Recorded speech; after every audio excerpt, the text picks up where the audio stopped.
Hola, mi nombre es Inés Barrosteguieta y en el día de hoy vamos a estar hablando del sistema renina-angiotensina-aldosterona, a modo de profundización de algunos de los temas vistos en F1, enmarcado en el curso de adulto y anciano. Primero, recordemos que el sistema renina-angiotensina-aldosterona es un mecanismo que se va a encargar de regular la presión arterial mediante distintos mecanismos. Por lo tanto, podemos decir que su estimulación va a provocar un aumento en la presión arterial y su inhibición va a producir una disminución en la presión arterial. Entonces, ¿cuáles van a ser los estímulos desencadenantes de la activación del sistema renina-angiotensina-aldosterona? Cuando haya una baja en la presión arterial. Es decir, cuando hay una baja en la presión arterial, yo activo el sistema renina-angiotensina-aldosterona y este va a aumentar, a restablecer los niveles de presión arterial normal. Entonces, a continuación lo que vamos a hacer va a ser estudiar los distintos componentes y efectos que va a tener este sistema, que por ser un mecanismo sistémico va a involucrar varios sistemas.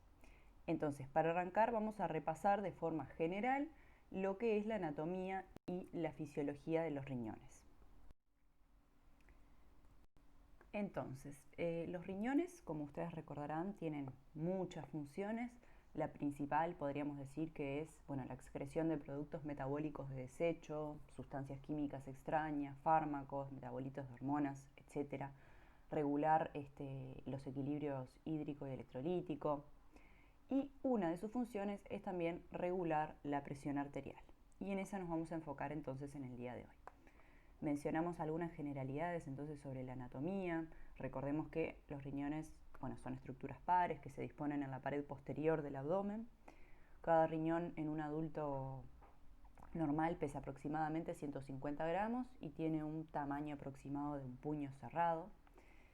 Si vemos la cara medial, es decir, la cara más interna del riñón, vemos que tiene como una muesca que se denomina ilio.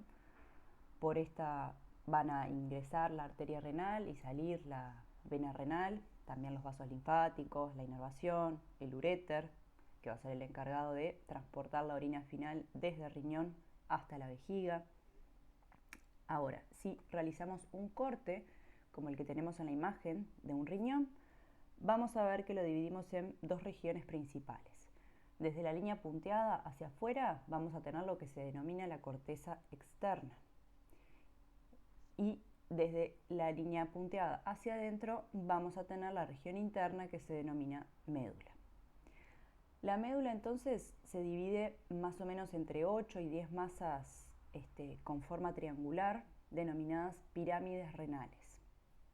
Podemos seguir profundizando, pero en lo que a nosotros nos importa nos vamos a quedar con viendo la segunda pirámide renal, que tiene esta estructura que vemos acá que se denomina nefrona, ¿sí? Obviamente la relación de tamaño nefrona-pirámide no es la correcta, la nefrona es mucho más pequeña. Acá simplemente está dibujada para que la veamos en relación a dónde se encuentra con respecto a las distintas estructuras. Entonces, vamos a enfocarnos en lo que es la nefrona, que va a ser la unidad funcional del riñón, es decir, aquella que lleve a cabo las funciones. Pasamos entonces a la siguiente diapositiva para profundizar un poco en lo que sería la nefrona. Bien, entonces lo que podemos ver acá es la nefrona. La nefrona es muy importante para el sistema renina-angiotensina, no solo por ser la unidad funcional del riñón, por lo tanto ser la encargada en principio de generar la orina, sino porque también en ella van a producir los eventos que activen, que desencadenen el sistema renina-angiotensina. Por lo tanto, vamos a tener que prestar especial atención en lo que es la estructura y ponerle un poquito de énfasis en algunas partes anatómicas particulares que van a ser las que activen el mecanismo sistema renina-angiotensina-aldosterona. Entonces, tanto funcional como anatómicamente, a la nefrona podemos dividirla en dos. Vamos a concentrarnos primero en la estructura de la izquierda, en la imagen, de la izquierda. Arrancamos entonces donde tenemos lo que parecería ser una red capilar, ¿sí? En rojo, rodeado por una especie de C o un cáliz que se denomina cápsula de Bowman. Entonces, esta estructura de acá, esta red capilar, junto con el cáliz que lo rodea, que acá lo vemos como un cáliz, como una C, porque tenemos un corte, ¿verdad? Si nos tuviéramos que imaginar esto de manera tridimensional, sería como si fuera la parte capilar, un puño cerrado, y la cápsula de Bowman, una mano abierta que la envuelve, ¿sí?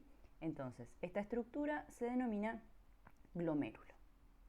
Luego del glomérulo vemos que sale un tubo largo que va a tener distintos nombres, se va a encontrar por momentos en la corteza, por momentos en la médula, va a tener distintas características en lo que es su membrana, para eventualmente desembocar en el túbulo colector. Entonces, la primera porción del túbulo que sale del glomérulo se denomina túbulo proximal. Este luego entra en la médula y pasa a denominarse asa de Henle, que se divide en un segmento descendente, en un segmento ascendente. Estos van a ser más finos, más gruesos.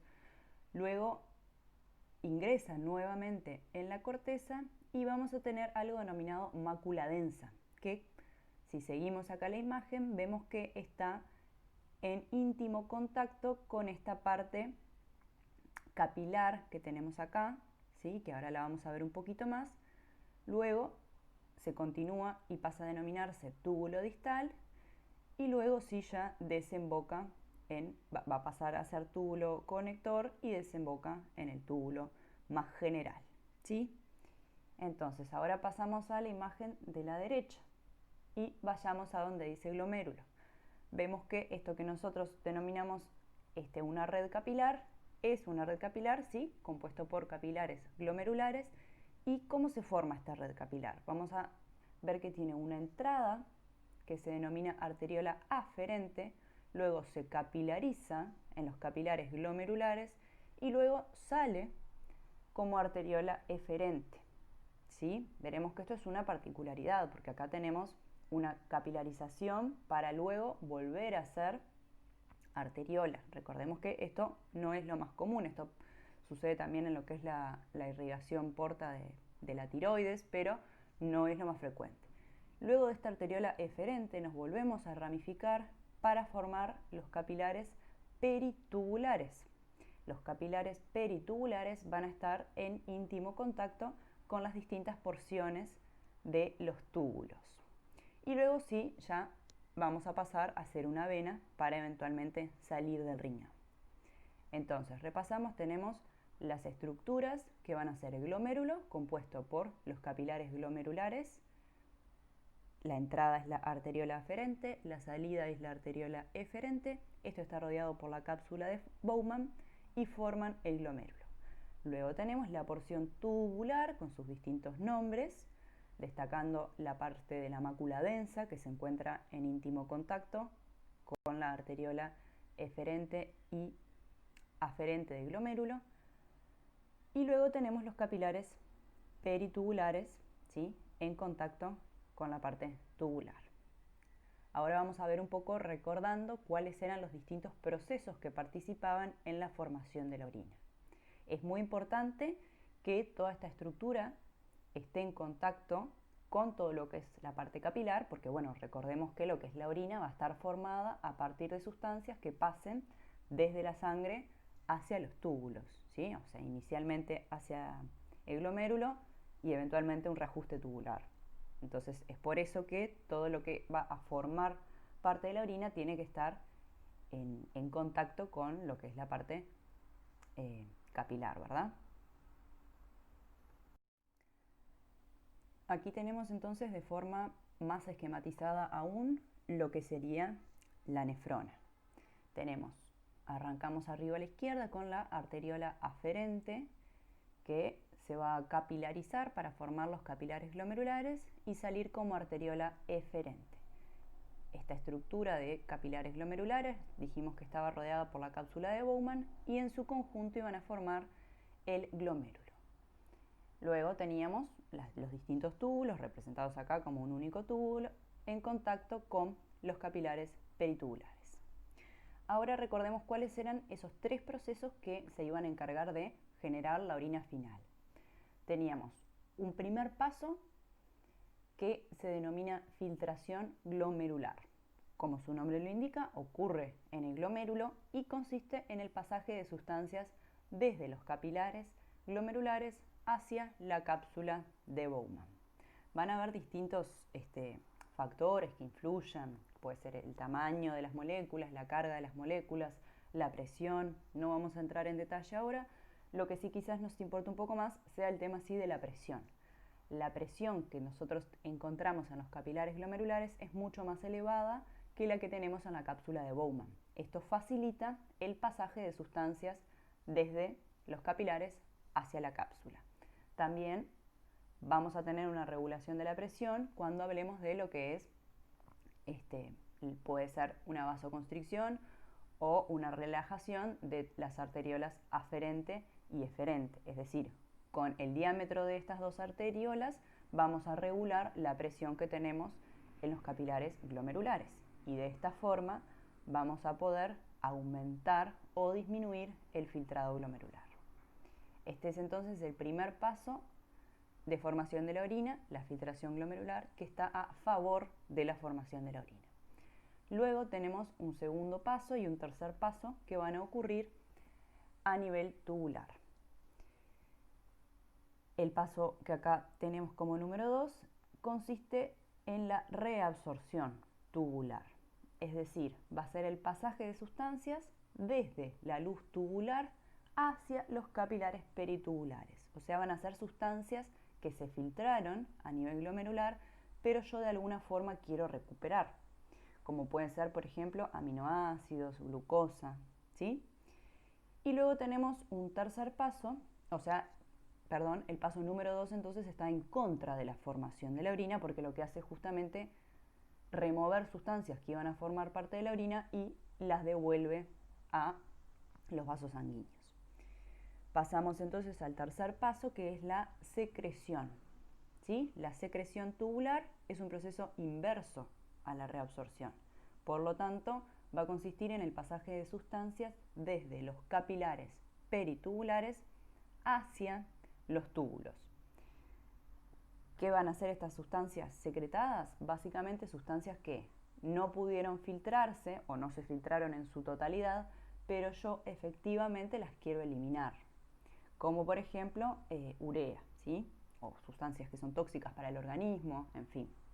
Y finalmente, con la combinación de estos tres eventos, vamos a tener la excreción. Bien, entonces ahora, habiendo repasado las generalidades de los riñones, vamos a adentrarnos en lo que está directamente más relacionado con el sistema renina-angiotensina-aldosterona.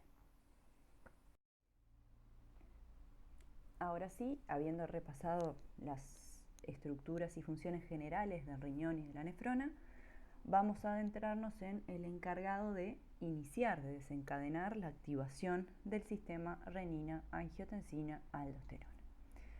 Entonces, para eso tenemos que hablar del complejo yuxtaglomerular. Primero, vayamos a esta imagen que tenemos acá arriba a la izquierda para repasar rápidamente estas estructuras. Tenemos arriba la cápsula de Bowman, ¿sí? Que en su interior va a tener a los capilares glomerulares. Como dijimos, tenemos una entrada de una arteriola, que es la que acá tenemos a la derecha, la arteriola aferente, se va a capilarizar en los capilares glomerulares y va a salir como arteriola eferente. Recordemos que esta estructura que tenemos acá, que está en contacto con la arteriola aferente y eferente, se denomina mácula densa, ¿sí? Recordemos que a nivel tubular teníamos el túbulo proximal, el asa de Henle que ingresaba a la parte medular, asa descendente, asa ascendente, y una vez que volví a ingresar a la corteza, estoy hablando del dibujo que vimos hace un ratito, pasaba a denominarse mácula densa, ¿sí? Que sería como la primera porción del túbulo distal. Entonces, la mácula densa, una porción del túbulo, estaba en contacto con la arteriola aferente y la arteriola eferente. Entonces, veamos estas dos estructuras que tenemos acá. Por un lado, las células de la mácula densa tienen una particularidad funcional, que es que tienen la capacidad de censar, de medir, la cantidad de cloruro de sodio que tenemos en la orina primitiva que va circulando por acá. Y luego tenemos a las células yuxtaglomerulares, que se encuentran en las paredes de las arteriolas, tanto la arteriola aferente como la arteriola eferente, que son básicamente reservorios de renina y tienen la capacidad de liberarla. Entonces acá tenemos a nuestro primer participante del sistema renina-angiotensina-aldosterona, que es la renina. Entonces la renina, ¿dónde la vamos a encontrar? En las células yuxtaglomerulares de las arteriolas aferentes y eferentes. Entonces ahora que comprendimos el complejo yuxtaglomerular, vamos a ver cómo lo activamos. Dijimos al principio de la clase que el sistema renina-angiotensina-aldosterona se activaba cuando había una disminución en la presión arterial, porque su objetivo era aumentarla. Entonces, vayamos ahora al esquema que tenemos en la derecha y veamos cómo una disminución en la presión arterial desencadena todo lo demás. Entonces, cuando tenemos una disminución en la presión arterial, esto se va a traducir en una disminución en la presión hidrostática glomerular. Recordemos que dijimos que uno de los factores que estimulaba el filtrado glomerular era que los capilares glomerulares tenían una presión mucho mayor respecto a la presión que encontrábamos en la cápsula de Bowman, y esto favorecía el filtrado glomerular. Ahora, si yo tengo una disminución en la presión arterial, voy a tener una disminución en los capilares glomerulares. Esto va a hacer que el filtrado glomerular disminuya. ¿Bien? Esto genera que aquello que fue filtrado a nivel glomerular y eventualmente llega a la mácula densa tenga una disminución en lo que es la concentración de cloruro de sodio. Dijimos que las células de la mácula densa tenían la capacidad de censar esta disminución en la concentración de cloruro de sodio, y lo que van a hacer va a hacer que las células yuxtaglomerulares de la arteriola aferente y eferente liberen renina. Bien, entonces este es el primer paso que va a activar todo el resto del sistema. ¿Sí? Una disminución en la presión arterial disminuye el filtrado glomerular, hace que haya menos cloruro de sodio a nivel de la mácula densa. Las células de la mácula densa censan esta disminución, que es una forma indirecta de censar una disminución en la presión arterial, y hace que las células yuxtaglomerulares liberen renina. Bien, vamos a ver más adelante que este aumento de renina significa, en otras palabras, un aumento de la angiotensina 2. La angiotensina 2 es un potente vasoconstrictor y es otro de los elementos de este sistema. Bien, entonces, la angiotensina 2 va a actuar a nivel de aumentar la resistencia de la arteriola eferente. ¿Sí? O sea, la arteriola que sale va a sufrir vasoconstricción. Por otro lado, vamos a tener una disminución de la arteriola aferente, o sea, la arteriola que llega. Vamos a poner esto en palabras un poco más entendibles. La arteriola aferente, veámosla como una manguera que llega y se va a ramificar en los capilares glomerulares. Y luego tenemos una manguerita que sale, que es la arteriola eferente. Ahora, si yo disminuyo el diámetro de la manguera que sale, la piso, y la manguera que entra le aumento el flujo, abro más la canilla y disminuyo la resistencia, otra forma de decir que puedo aumentar el diámetro, y entra más sangre. Si yo aumento la entrada de sangre a los capilares glomerulares y le dificulto la salida, esto se va a traducir en un aumento en la presión glomerular, ¿verdad? Si yo aumento la entrada de flujo sanguíneo y disminuyo, le dificulto la salida, los capilares van a aumentar su presión. Esto va a generar entonces una retroalimentación negativa con lo que era el paso inicial. O sea, el causante de todo esto era una disminución en la presión hidrostática y como resultado de todo este mecanismo yo voy a tener un aumento en la presión hidrostática glomerular. Entonces, si yo aumento la presión hidrostática en los capilares glomerulares, voy a aumentar el filtrado glomerular y ahí voy a revertir todo esto que había ocurrido. Entonces, esto que estamos viendo acá es específicamente un efecto a nivel renal, pero esto va a tener un montón de efectos también a nivel renal y a nivel de otros sistemas, con el objetivo de aumentar la presión arterial. Entonces, esto es importante porque acá es donde se censa inicialmente la disminución en la presión arterial y se genera el primer paso para activar el sistema, que es la liberación de renina al torrente sanguíneo. Bueno, vamos a ir viendo entonces cómo es que ocurre el paso a paso de este sistema renina-angiotensina-aldosterona. Y vamos a ir viendo que justamente se denomina así porque estamos nombrando distintos intermediarios. Entonces, vamos a arrancar, dijimos que el paso limitante, o sea, la forma de activar este sistema, era la producción de la liberación de renina de las células yuxtaglomerulares, de la arteriola aferente y eferente del aparato yuxtaglomerular. Entonces, ¿por qué esta renina es el determinante, es quien activa todo el resto del sistema? Porque el hígado es el que va a producir al angiotensinógeno, que es el primer sustrato. Entonces, el hígado produce de manera constante al angiotensinógeno y es cuando hay una disminución en la presión arterial y las células liberan renina en el riñón que vamos a obtener la angiotensina 1.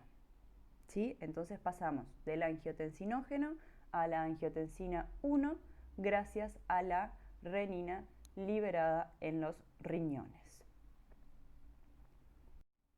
Es importante recordar que en sí la angiotensina 1 tiene un poder de vasoconstricción muy bajo, entonces no va a ser el objetivo final, no va a ser esta angiotensina final que nombramos cuando decimos sistema renina, angiotensina, aldosterona.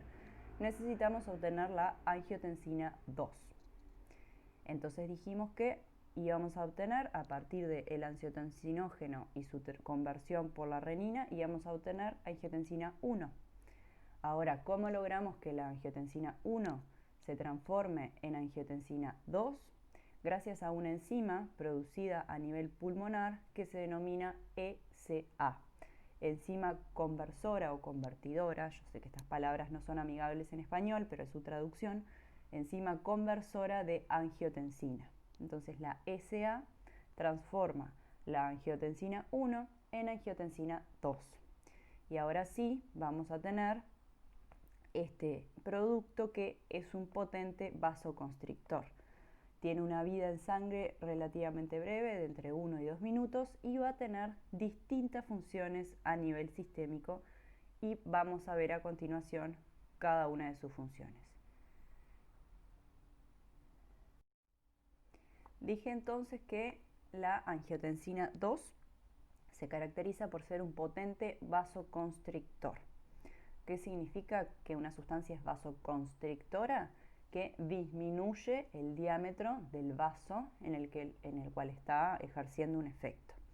Entonces, si yo estoy diciendo que el sistema renina-angiotensina-aldosterona, cuando se activa, aumenta la presión arterial, ¿sí? Lo que estoy diciendo es que cuando hay angiotensina en los vasos sanguíneos van a generar vasoconstricción y de esta forma yo aumento directamente la presión arterial. Este es como el paso más lineal, más directo, que tiene un efecto más inmediato. O sea, tengo una disminución en la presión arterial, genero una vasoconstricción en los vasos y esto directamente y momentáneamente me aumenta la presión arterial. ¿Bien? Igual tenemos que remarcar una diferencia porque la vasoconstricción no va a ser igual en todos los vasos. Si nosotros recordamos lo que era el sistema vascular, teníamos la arteria que se ramificaba en arteriolas, luego se capilarizaba y luego convergía como vénulas para eventualmente desembocar en venas. Entonces, yo lo que quiero decir acá es que la vasoconstricción es mayor a nivel de las arteriolas que a nivel de las venas. ¿Qué significa esto? Significa que yo voy a estar, nuevamente pensemos en como si tuviéramos mangueras. La arteriola es una manguerita que se capilariza y luego se transforma en otra manguera llamada vénula. ¿Bien? Si yo entonces aumento la vasoconstricción de las arteriolas, ¿sí? Pero genero vasoconstricción, pero no tanto en las venas, esto va a hacer a nivel sanguíneo que aumente el retorno venoso. ¿Sí? Esto lo vamos a explicar un poquito más igual ahora adelante, pero recuérdenlo. Entonces, la primera función de la angiotensina 2, generar vasoconstricción a nivel sistémico, lo que revierte y me genera, por lo tanto, un aumento en la presión arterial. Siguiente paso de efectos de la angiotensina 2. Dijimos que el sistema se denomina sistema renina, la renina ya la vimos, angiotensina, la angiotensina es la que estamos viendo, y el siguiente punto sería la aldosterona, sistema renina, angiotensina, aldosterona. Entonces ahora llegamos a la etapa en donde la aldosterona va a actuar. La aldosterona, es una hormona producida en las glándulas suprarrenales. ¿Cuándo vamos a liberar aldosterona? Cuando tenemos angiotensina 2. La angiotensina 2, además de generar vasoconstricción, va a actuar a nivel de las glándulas suprarrenales y va a hacer que éstas liberen aldosterona al torrente sanguíneo. La aldosterona va a ir a actuar a nivel tubular, a nivel de los túbulos renales, y va a generar un aumento en la reabsorción de agua y de cloruro de sodio en el túbulo distal. Bien, si yo aumento entonces la reabsorción de agua, voy a aumentar la volemia. Recordemos que la reabsorción era aquel proceso que ocurría a nivel tubular que estaba en contra de la formación de la orina. Es decir, recuperaba sustancias que habían sido filtradas y las devolvía nuevamente desde los capilares peritubulares desde los túbulos renales hacia los capilares peritubulares. Por lo tanto, si yo digo que aumenta la reabsorción de agua, estoy diciendo que agua que iba a ser orinada, yo la estoy recuperando hacia el torrente sanguíneo. Por lo tanto, aumento la volemia. Y si yo aumento el volumen de sangre, voy a consecuentemente aumentar la presión arterial. ¿Sí? Entonces, de nuevo, otra forma de aumentar la presión arterial, sin contar la vasoconstricción, es aumentar el volumen. ¿Cómo aumento el volumen de sangre? Disminuyo la formación de la orina. Reabsorbo agua en los túbulos renales. La responsable de esta es la aldosterona, que es liberada al torrente sanguíneo gracias a la presencia de angiotensina 2. Entonces ya vamos teniendo dos pasos, dos formas de aumentar la presión arterial. El primero fue directamente la angiotensina 2 generando vasoconstricción y el segundo fue a través de la aldosterona aumentando la reabsorción de cloruro de sodio y de agua a nivel tubular. Ahora veamos una tercera función de la angiotensina 2 para lograr aumentar la presión arterial. Recordemos para esto lo que era cuando habíamos visto en el F1 endocrino, ¿sí? Recuerden el eje hipotálamo-hipofisario. Recordemos que la hipófisis se separaba en adenohipófisis y en neurohipófisis. La neurohipófisis liberaba hormonas que habían sido sintetizadas en el hipotálamo. Una de esas hormonas era la ADH, la hormona antidiurética o vasopresina. La ADH entonces se produce en el hipotálamo y viajaba a través de los axones de las neuronas hipotalámicas que terminaban en la neurohipófisis y ahí sí se liberaban al torrente sanguíneo. Entonces, la ADH, hormona antidiurética, como su nombre lo indica, va a tener por un lado una función que, si yo digo que es antidiurética, va a ir en contra de la diuresis, por lo tanto va a disminuir la producción de orina. ¿Cómo logro yo disminuir la producción de orina? Aumentando la reabsorción de agua, igual que lo que mencionamos recién de la aldosterona. Entonces, una de las funciones de la hormona antidiurética es aumentar la reabsorción de agua en el túbulo distal y colector. Por otro lado, también va a actuar en centros nerviosos y va a generar una sensación de sed. Esto también apunta a lo mismo. Si yo aumento la ingesta de agua, voy a través de este proceso de reabsorción, aumentar la volemia. ¿Sí? Entonces, tanto la generación de sed como el aumento de la reabsorción se traducen en un aumento de volumen, aumento de la volemia. Por lo tanto, un aumento de la volemia, dijimos recién que era un aumento en la presión arterial. Bien, este era entonces el tercer paso de la angiotensina 2. La angiotensina 2 estimula a las células hipotalámicas para que produzcan y liberen hormona antidiurética. Bien, veamos entonces un pequeño resumen de las cosas que mencionamos recién. Entonces, dijimos que el sistema renina, angiotensina, aldosterona iba a ser activado cuando hubiera una disminución en la presión arterial o una disminución en la volemia. Por lo tanto, su estímulo desencadena mecanismos que aumentan la presión arterial y su inhibición genera una disminución en la presión arterial. Entonces vamos ahora en el paso a paso de sus distintas conversiones y efectos. Dijimos que el hígado iba a producir angiotensinógeno, pero en sí el angiotensinógeno, este precursor, así como precursor, no tiene ningún efecto a nivel del sistema renina-angiotensina-aldosterona. ¿Qué necesitábamos para que el angiotensinógeno se transformara en el siguiente sustrato? A la renina. La renina dijimos que era una enzima que se producía en el complejo yuxtaglomerular a nivel de la arteriola aferente y eferente y la mácula densa. Entonces dijimos que cuando había una disminución en la presión arterial, las células de la mácula densa lo sensaban y estimulaban a las células yuxtaglomerulares de las arteriolas aferente y eferente a liberar renina. Una vez que yo libero renina del torrente sanguíneo, esta renina transforma al angiotensinógeno en angiotensina 1. Pero también dije que la angiotensina 1 no era el producto final activo. Entonces necesitamos transformar a la angiotensina 1 en angiotensina 2. ¿Quién era la encargada de esta transformación? La enzima conversora de angiotensina, que se producía a nivel pulmonar. Entonces, de esta forma, la enzima conversora de angiotensina transforma a la angiotensina 1 en angiotensina 2. Y ahora sí tenemos la que va a generar todas las distintas funciones a nivel sistémico que van a tener como resultado un aumento en la presión arterial.